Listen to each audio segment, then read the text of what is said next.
Hi everyone. Today we are going to discuss about the main areas comes under plus 2 economics. We have as a part of the NCERT syllabus, there are two main areas. One is microeconomics and the another one is macroeconomics. So let's see which are the major areas comes under the microeconomics and macroeconomics. First of all, ആദ്യമായിട്ട് നമുക്ക് മനസ്സിലാക്കേണ്ടത് ഏതെല്ലാം ഏരിയകളാണ് micro എക്കണോമിക്സിനകത്ത് നമ്മൾക്ക് പഠിക്കുവാനുള്ളത് എന്നുള്ളതാണ്. So the main areas comes under the microeconomics are introduction to microeconomics, then consumer behaviour, then production and cost analysis, then will enter into the market structures and market equilibrium, then we'll move to the non-competitive markets. These are the main areas comes under the plus 2 microeconomics. Then let's discuss about which are the main areas comes under the macroeconomics, that is as part of the NCERT syllabus. The first area is introduction to macroeconomics, then national income accounting, then money and banking, income determination, the government functions and scope, then lastly open economy, macroeconomics. So these are the main areas comes under the macroeconomics. So let's start our first chapter, that is introduction to microeconomics. Introduction to microeconomics അഥവാ microeconomics ആണ് നമ്മൾ first chapter ആയിട്ട് തുടങ്ങുന്നത്. ഇതിനകത്തെ first chapter എന്ന് പറയുന്നത് introduction to microeconomics എന്നാണ്. So first of all in this class we are going to discuss about the meaning and definition of microeconomics. നമുക്ക് നോക്കാം എന്തെല്ലാമാണ്, എങ്ങനെയൊക്കെയാണ് എക്കണോമിക്സ്, എങ്ങനെയൊക്കെയാണ് മൈക്രോ എക്കണോമിക്സ് നമ്മൾക്ക് ഡിഫൈൻ ചെയ്യുക, എന്താണ് മൈക്രോ എക്കണോമിക്സ് എന്നാണ് നമ്മൾ ഇതിനകത്ത് പഠിക്കുന്നത്. The term economics derived from the Greek word ഓയിക്കണോമിയ. The Greek word ഓയിക്കണോമിയ.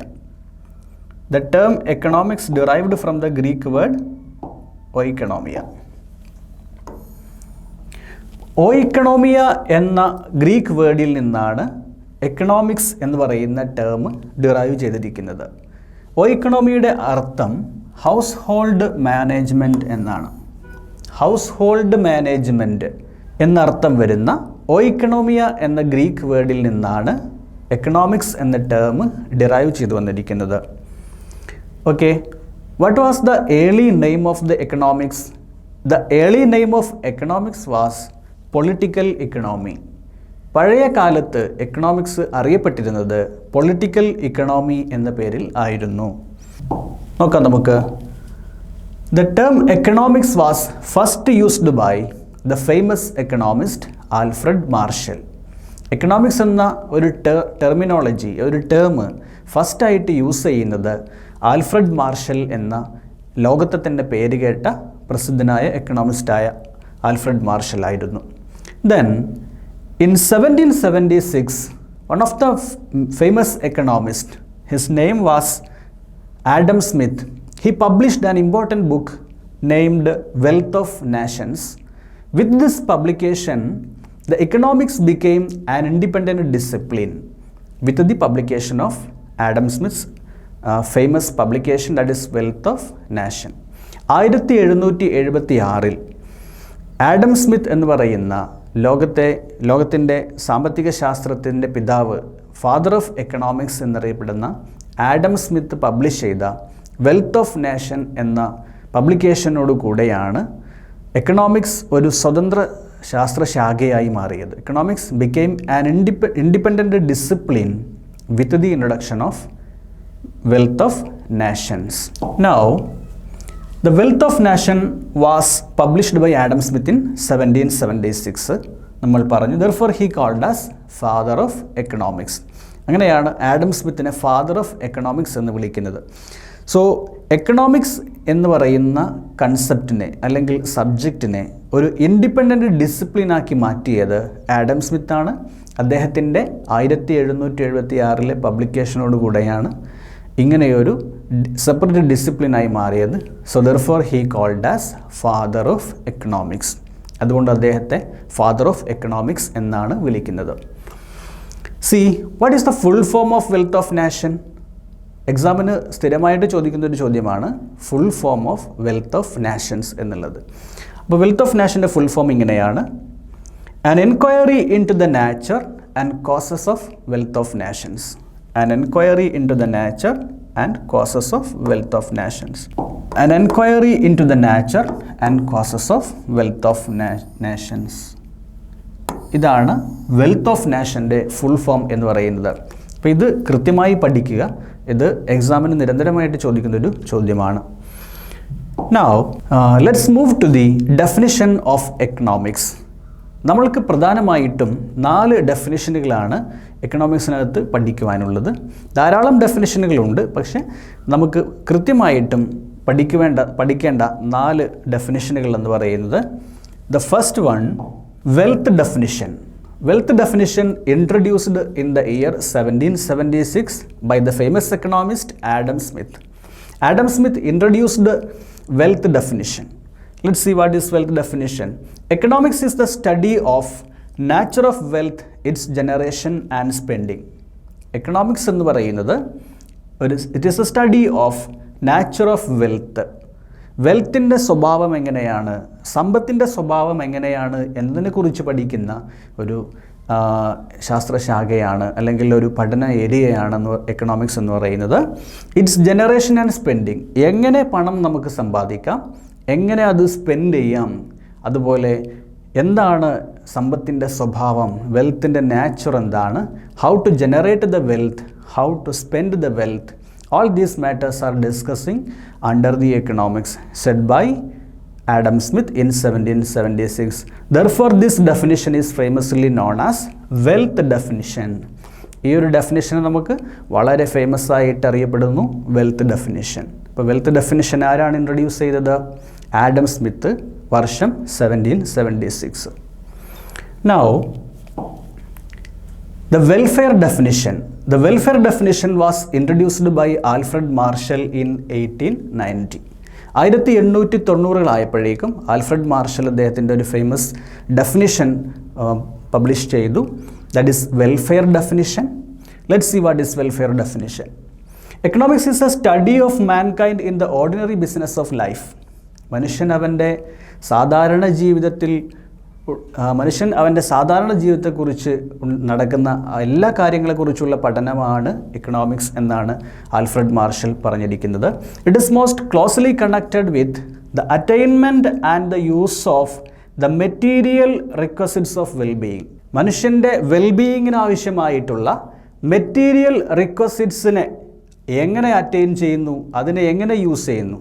ഇവിടെ മെറ്റീരിയൽ റിക്വസിറ്റ്സ് എന്നതുകൊണ്ട് ഉദ്ദേശിക്കുന്നത് നമ്മുടെ ഡേ ടു ഡേ ലൈഫിൽ നമ്മൾ ഉപയോഗിക്കുന്ന കമ്മോഡിറ്റീസ് ആൻഡ് സർവീസസ്.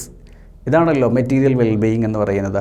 ഈ മെറ്റീരിയൽ വെൽബീയിങ്ങിനെ എങ്ങനെ അറ്റൈൻ ചെയ്യുന്നു, എങ്ങനെ യൂസ് ചെയ്യുന്നു മനുഷ്യൻ അവൻ്റെ സാധാരണ ജീവിതത്തിൽ എന്നതിനെക്കുറിച്ച് പഠിക്കുന്ന ഒരു ശാഖയാണ്, ഡിസിപ്ലിനാണ് എക്കണോമിക്സ് എന്നാണ് ആൽഫ്രഡ് മാർഷൽ പറഞ്ഞിരിക്കുന്നത്. Thus it is on the one side a study of wealth and on the other and more important side it is the study of man. ഒരു വശത്ത് ഇത് എന്നതിനെക്കുറിച്ചുള്ള പഠനമാണ്, സമ്പത്തിനെക്കുറിച്ചുള്ള, വെൽത്തിനെക്കുറിച്ചുള്ള പഠനമാണ്. On the other and more important side it is the study of man. മറുവശത്ത് ഇത് മനുഷ്യനെക്കുറിച്ചും അവൻ്റെ ജീവിതത്തെക്കുറിച്ചുമുള്ള പഠനമാണ് എന്നാണ് ആൽഫ്രഡ് മാർഷൽ പറയുന്നത്. C, this is the third definition that is known as scarcity definition. That was introduced by Lionel Robbins in 1932. 1932-ൽ Lionel Robbins പ്രസിദ്ധമായൊരു ഡെഫിനിഷൻ ഇറക്കി. That is famously known as the scarcity definition. നോക്കൂ, എന്താണ് scarcity definition? Economics is a social science which deals with human behaviour as a relationship between ends and scarce means which have alternative uses. Economics is a social science. Social science ആണോ science ആണോ എന്നതിനെക്കുറിച്ചൊക്കെ ഇപ്പോഴും തർക്കം നടക്കുന്നു എക്കണോമിക്സിനെ കുറിച്ച്. Anyway, അദ്ദേഹത്തിൻ്റെ ഒരു concept, it is a social science which deals with human behaviour as a relationship between ends and scarce means which have alternative uses. എന്താണ് ends and scarce means എന്ന് പറയുന്നത്? മനുഷ്യൻ്റെ അറ്റമില്ലാത്ത ആവശ്യങ്ങളെക്കുറിച്ചും മനുഷ്യൻ്റെ അൺലിമിറ്റഡ് വാൺസിനെ കുറിച്ചും എന്നാൽ ഇക്കണോമി പ്രൊവൈഡ് ചെയ്യുന്ന റിസോഴ്സുകളെക്കുറിച്ചും ആണ് അദ്ദേഹം ഇവിടെ എൻസ് ആൻഡ് സ്കേഴ്സ് മീൻസ് എന്നതുകൊണ്ട് ഉദ്ദേശിക്കുന്നത്. അപ്പോൾ വളരെ സ്കേഴ്സായിട്ടുള്ള റിസോഴ്സുകളെ എങ്ങനെ മനുഷ്യന് വളരെ ഇഫക്റ്റീവായിട്ട് ഉപയോഗപ്പെടുത്താൻ പറ്റും എന്നുള്ളതാണ് ഇവിടെ ലയണൽ റോബിൻസ് ഉദ്ദേശിക്കുന്നത്. അപ്പോൾ human behaviour as a relationship between ends and scarce means which have alternative uses. മനുഷ്യന് അവൻ്റെ ജീവിതത്തിൽ ലഭിച്ചുകൊണ്ടിരിക്കുന്ന റിസോഴ്സുകളും അവൻ്റെ ആവശ്യങ്ങളും തമ്മിലുള്ളൊരു പഠനമാണ് economics which have alternative uses. റിസോഴ്സുകൾക്ക് ആൾട്ടർനേറ്റീവ് യൂസസുകളുണ്ട്.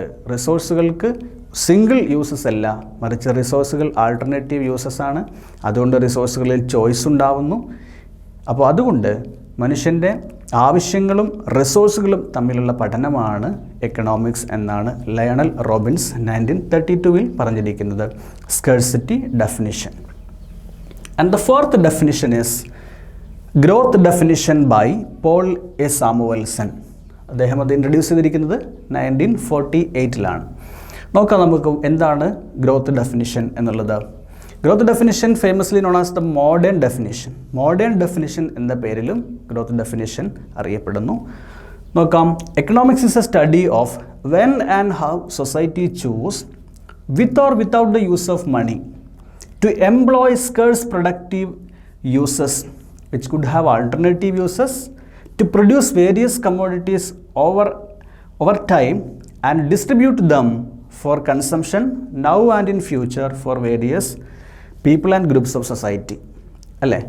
എങ്ങനെയാണ് മനുഷ്യൻ വളരെ ലിമിറ്റഡ് ആയിട്ടുള്ള റിസോഴ്സുകളെ തൻ്റെ ആവശ്യങ്ങൾക്ക് വേണ്ടി അതുപോലെ കമ്മോഡിറ്റികൾ പ്രൊഡ്യൂസ് ചെയ്യുന്നതിന് വേണ്ടി ഉപയോഗപ്പെടുത്തുന്നത് എന്നതിനെക്കുറിച്ചുള്ള പഠനമാണ് എക്കണോമിക്സ് എന്നാണ് ഗ്രോത്ത് ഡെഫിനിഷൻ കൊണ്ട് ഉദ്ദേശിക്കുന്നത്. ഇവിടെ അദ്ദേഹം കൃത്യമായി പറയുന്നു എന്താണ് സ്കേഴ്സ് പ്രൊഡക്റ്റീവ് യൂസസ്. അല്ലേ? മനുഷ്യൻ്റെ വളരെ പരിമിതമായ റിസോഴ്സുകൾ ഉപയോഗിച്ചുകൊണ്ട്, സ്കേഴ്സ് പ്രൊഡക്റ്റീവ് യൂസസ് എന്ന് പറഞ്ഞാൽ പരിമിതമായ റിസോഴ്സുകൾ ഉപയോഗിച്ചുകൊണ്ട്, which could have alternative uses. ഈ റിസോഴ്സുകൾക്ക് എന്തുണ്ട്? ആൾട്ടർനേറ്റീവ് ഉപയോഗങ്ങളുണ്ട്.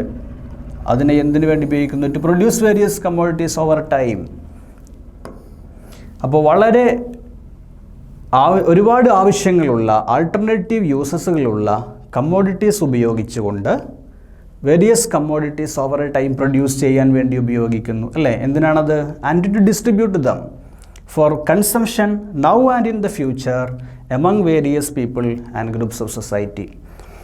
അപ്പോൾ ഫ്യൂച്ചറിലേക്കും പ്രസൻറ്റിലേക്കും വേണ്ടി ആളുകൾക്ക് വേണ്ട കമ്മോഡിറ്റീസ് പ്രൊഡ്യൂസ് ചെയ്യുന്നതിന് വേണ്ടി ലിമിറ്റഡ് ആയിട്ടുള്ള റിസോഴ്സുകൾ ഉപയോഗിച്ചുകൊണ്ട് വേരിയസ് ഓപ്ഷൻസ് ഉള്ള വേരിയസ് ആൾട്ടർനേറ്റീവുകളുള്ള റിസോഴ്സുകൾ ഉപയോഗിച്ചുകൊണ്ട് എങ്ങനെ പ്രൊഡ്യൂസ് ചെയ്യാം എന്നതിനെക്കുറിച്ച് പഠിക്കുന്ന ഒരു സ്റ്റഡി ഏരിയ ആണ് എക്കണോമിക്സ് എന്നാണ് ഗ്രോത്ത് ഡെഫിനിഷൻ ഡിസ്കസ് ചെയ്തിരുന്ന പോൾ എ സാമുവൽസൺ പറഞ്ഞിരിക്കുന്നത്. The year, please note the year, in 1948 1948 അദ്ദേഹത്തിൻ്റെ ഫേമസ് ആയിരിക്കുന്ന ഗ്രോത്ത് ഡെഫിനിഷൻ വന്നിരിക്കുന്നത്. So these are the 4 important definition in economics. ഈ 4 ഡെഫിനിഷനുകളാണ് നമുക്ക് പഠിക്കുവാനുള്ളത്. One is wealth definition, that is introduced by Adam Smith. And then welfare definition, that is introduced by Alfred Marshall. Then scarcity definition, that is introduced by Lionel Robbins. And the fourth one is growth definition, that is introduced by Paul A. Samuelson. Okay, now let's discuss the major economists and their publications. ഇത് നമ്മളുടെ one word ചോദ്യമായിട്ട് ചോദിക്കാവുന്ന ഒരു ചോദ്യമാണ്. Economist and their publications. ഏതൊക്കെയാണ് micro എക്കണോമിക്സുമായി associate ചെയ്ത് അല്ലെങ്കിൽ എക്കണോമിക്സുമായി associate ചെയ്തിട്ടുള്ള പ്രധാനപ്പെട്ട എക്കണോമിസ്റ്റുകൾ ആരൊക്കെയാണ്, അവർ പബ്ലിഷ് ചെയ്തിരിക്കുന്ന പ്രധാനപ്പെട്ട പുസ്തകങ്ങൾ അല്ലെങ്കിൽ പബ്ലിക്കേഷൻസ് ഏതൊക്കെയാണ് എന്നാണ് നമ്മൾ ഇന്നിവിടെ ഡിസ്കസ് ചെയ്യുന്നത്. C, one is Adam Smith. His main publication was already discussed, that is wealth of nation. an enquiry into the nature and causes of wealth of nation. This publication was introduced in the year 1776. അപ്പോൾ നമ്മൾ പഠിച്ചിട്ടുണ്ട് എക്കണോമിക്സിൻ്റെ father എന്നറിയപ്പെടുന്ന Adam Smith. അദ്ദേഹത്തിൻ്റെ famous publication An Enquiry into the Nature and Causes of Wealth of Nation, introduced in the year 1776. Another famous publication was Principles of Economics, that was introduced in the year 1890, and that is introduced by the famous economist Alfred Marshall. And the third important publication was an essay on the nature and significance of economics, that is introduced in the year 1932 by Lionel Robbins. And the fourth important publication was Economics and Introductory Analysis by Paul A. Samuelson in the year 1948. 1948 publish ചെയ്ത economics and introductory analysis എന്ന് പറയുന്ന പബ്ലിക്കേഷനാണ് നാലാമത് നമ്മൾക്ക് പഠിക്കേണ്ട ഏറ്റവും famous ആയിട്ടുള്ള publication എന്ന് പറയുന്നത്. Okay, so these are the main introductory areas of microeconomics. Now let's move to the concept economy. What is economy? Every day we will discuss about the economy. എന്താണ് എക്കണോമി എന്നതിനെക്കുറിച്ച് നമ്മൾ discuss ചെയ്യുന്നു. പക്ഷെ നമ്മൾക്ക് കൃത്യമായൊരു definition അറിയില്ല എന്താണ് economy എന്നതിനെക്കുറിച്ച്. So let's discuss here. An economy can be perceived as an area of production, distribution, trade, consumption of goods and services by different economic agents in a given geographical area or given geographical location. So എന്താണ് economy എന്ന് പറയുന്നത്? It can be perceived as an area of production, അല്ലേ? Production നടക്കുന്ന, consumption നടക്കുന്ന, trade നടക്കുന്ന, അതുപോലെ ഏതൊരു economic ആക്ടിവിറ്റിയും നടക്കുന്ന ഒരു ഏരിയയെ നമ്മൾക്ക് എന്ത് വിളിക്കാം?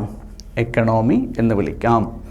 And this economic activities are doing by different economic agents, and these different economic agents are doing different varieties of economic activities like production, consumption, trade, export and import, etc. So the areas of these economic activities is known as the economy. ഇപ്പോൾ എന്താണ് economy? നമ്മുടെ എക്കണോമിക്കകത്ത് ഒരുപാട് സാമ്പത്തിക പ്രവർത്തനങ്ങൾ നടക്കുന്നുണ്ട്. അതിൽപ്പെട്ടതാണ് ഉൽപ്പാദനം. Production എന്ന് പറഞ്ഞാൽ ഉൽപ്പാദനം. കൺസംഷൻ, പർച്ചേസ് ചെയ്യുന്നതിന് നമ്മൾ കൺസംഷൻ എന്ന് പറയുന്നത്. ട്രേഡ്, കച്ചവടം, അല്ലേ? അതുപോലെ എക്സ്പോർട്ട് ചെയ്യുക, ഇമ്പോർട്ട് ചെയ്യുക, ഇതിനെല്ലാം ഉപയോഗിക്കുന്ന ആ ഒരു സ്ഥലത്തെയാണ് നമ്മൾ എന്ത് വിളിക്കുന്നത്? ഇക്കണോമി എന്ന് വിളിക്കുന്നത്. ഇനി ആരാണ് economic agents? Who is economic agents? നമ്മൾ പറഞ്ഞു എക്കണോമിക് ആക്ടിവിറ്റിയിൽ ഏർപ്പെടുന്ന ആളാണ് എക്കണോമിക് ഏജൻറ്റ് എന്ന് പറയുന്നത്. Who is economic agent? Economic agents can be individuals, business organisations, firms and government etcetera, അല്ലേ? ഇൻഡിവിജ്വൽ ഒരു എക്കണോമിക് ഏജൻ്റാണ്. Business organisation is one of the economic agent. Then firms is another economic agent, and the government is also an economic agent. They are engaged in various economic activities. ഇവരുടെ പരിപാടി എന്താണ്? ഇവർ വിവിധ economic ആക്ടിവിറ്റികളിൽ ഏർപ്പെടുന്നു. എന്താണ് economic activities? എന്താണ് economic activities എന്ന് പറയുന്നത്? The main economic activities are production, consumption, capital formation, distribution, exchange of goods and services, etc. is considered as the main economic activities. നോക്കൂ, ഉൽപ്പാദനം, അതുപോലെ തന്നെ സാധനങ്ങളും സേവനങ്ങളും പർച്ചേസ് ചെയ്യുക. ക്യാപിറ്റൽ ഫോർമേഷൻ എന്ന് പറഞ്ഞാൽ ഇൻവെസ്റ്റ്മെൻറ്റിന് ആവശ്യമായിട്ടുള്ള പണം കണ്ടെത്തുക. That is capital formation. And then distribution, available ആയിട്ടുള്ള പ്രൊഡക്റ്റും സർവീസുകളും ജനങ്ങൾക്കിടയിൽ ഡിസ്ട്രിബ്യൂട്ട് ചെയ്യുക. അതും ഒരു എക്കണോമിക് ആക്ടിവിറ്റിയാണ്. And then exchange of goods and services, സാധനങ്ങളും സേവനങ്ങളും കൈമാറ്റം ചെയ്യുക. ഇതും നമുക്ക് എക്കണോമിക് ആക്ടിവിറ്റി ആയിട്ട് ഉൾപ്പെടുത്താം. അപ്പോൾ ഇത്രയുമാണ് പ്രധാനമായിട്ടുള്ള എക്കണോമിക് ആക്ടിവിറ്റീസ് എന്ന് പറയുന്നത്. ഓക്കെ, സോ ഇന്ന് നമ്മൾ ഡിസ്കസ് ചെയ്തിരിക്കുന്നത് പ്രധാനമായിട്ടും what is economics, from where the economics derived, അല്ലേ? എവിടെ നിന്നാണ് ഡിറൈവ് ചെയ്തിരിക്കുന്നത്? The term economics derived from the Greek word oikonomia, that means household management. The economics became an independent discipline with the publication of Wealth of Nations by Adam Smith in 1776. Then we will discuss the major definitions of the economics. Then we studied what is economy, economic agents, economic activities, etc. So ഇത്രയും കാര്യങ്ങൾ വളരെ കൃത്യമായിട്ട് നിങ്ങൾ പഠിക്കുക.